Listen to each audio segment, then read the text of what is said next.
ତ ବନ୍ଧୁ ଆସନ୍ତୁ ଶିଖିବା ଘରୋଇ ପିଆଜର ବେସନ ପକୋଡ଼ା। ଏହା ପୂର୍ବରୁ ମୋ ଚ୍ୟାନେଲଟିକୁ ସବସ୍କ୍ରାଇବ୍ କରନ୍ତୁ, ବହୁତ ମାତ୍ରାରେ ସେୟାର କରନ୍ତୁ।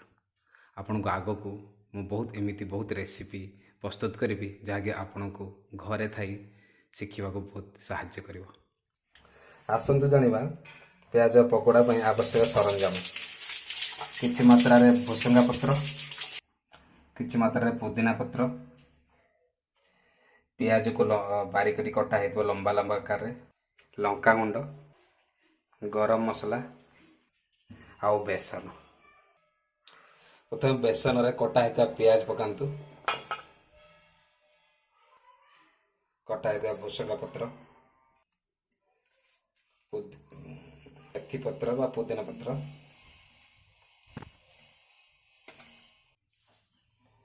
लंका गुंड, गरम मसला,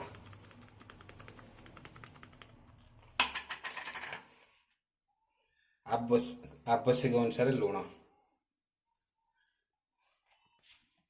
तापर याकू भल भाव फेंटंतु, भल भाव घांटंतु। तापर अल्प मात्रा पानी दे भल भाव मेल्ट करंतु। भल भाव मेल्ट करंतु। ये प्रस्तुत हो गला बेसन मिक्स। तापरे कढ़ाई गरम करी आवश्यक परिमाण में तेल दियंतु।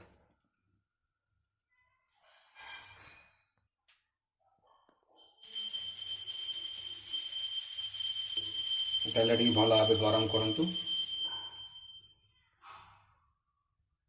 देखंतु तेल टी भल भाव गरम हो गलानी। भल भाव गरम हो गला परे गैस लो आंच रे करी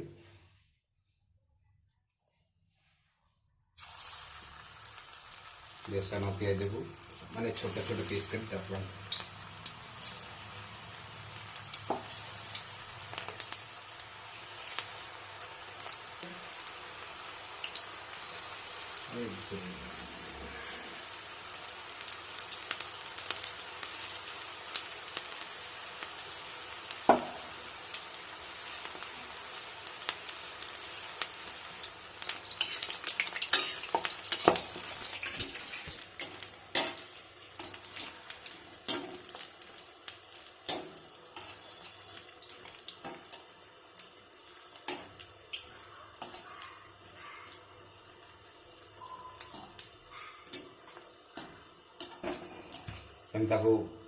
रेड है पर्यटन देखिए, रेड आकार है देखिए आस्ते आस्ते ही आसला।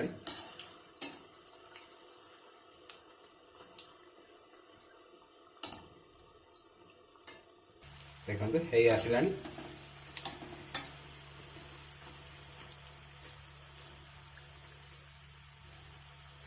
बर्तमान हो गला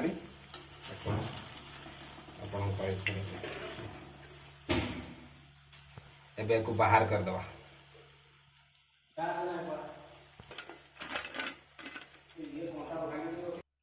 देखंतु बर्तमान प्रस्तुत हो गला पियाजर बेसन पकोड़ा।